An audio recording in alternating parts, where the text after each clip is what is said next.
Hi, my name is Jan Albert C. Concepcion from BSBA on 3B. So, ito yung R Studio natin. At kanina is naran ko na lahat ng mga code.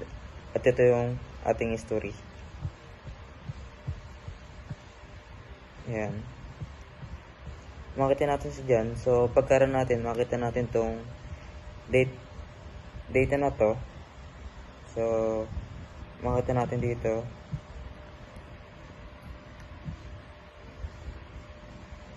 Albert have selected data. So, nickname ko yan, and this developed by Jan Albert Concepcion. Which is also, dito makita natin sa front, back, at middle.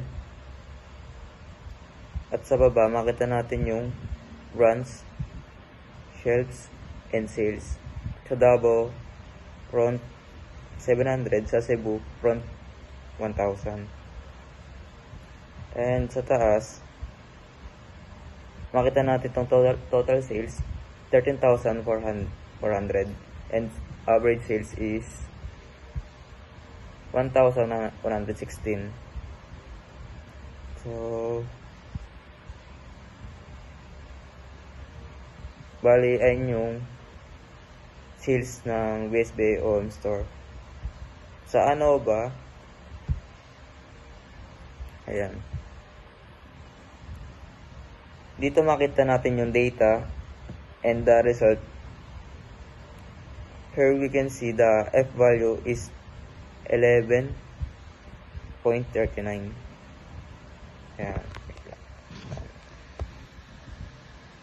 So, is greater than F critical of 4.26. And for the alpha level selected, 0.05. Alpha level selected. Therefore, we have much evidence to reject the null hypothesis and say that at least one of the T sample have a significant different name. And another measure for ANOVA is the p-value. If the p-value is 0.0 is less than the alpha level selected, which at least in our case, we reject the null hypothesis. So, the summary is, we have here is the shelf count, sum, means, and variance. So, ayan yung count ng back is 4.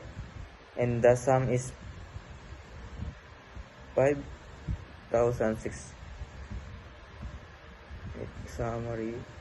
Bali sa back, may count siyang 4, and the sum, 5,600, means 1,400,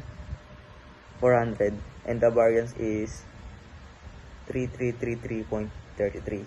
And sa front, sa middle, ayan yung count niya. So, means the variance is, so, sa prediction of predicted ratio of sales in front is 4,500, means 900, and sa variance 25,000. And sa middle, 3,300, 1,100, and sa variance 10,000. Bali sa predicted,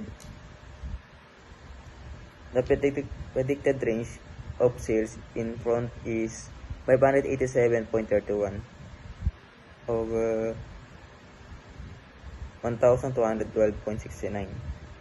Ayun yung naging range niya sa sales. So, dito sa post hook, bali, ito yung diagram niya. Ito yung naging results. So, let's see yung front back. Yung p-value is 0.0, which is less than the alpha level of 0.25, which is less than 5% chance of belonging to the same population. So therefore, the front back are significantly different. So sa middle box has 0.08. So which higher than the 0.05,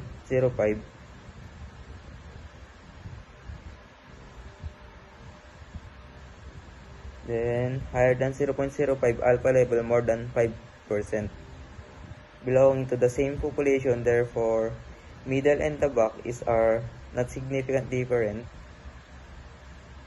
So the middle front,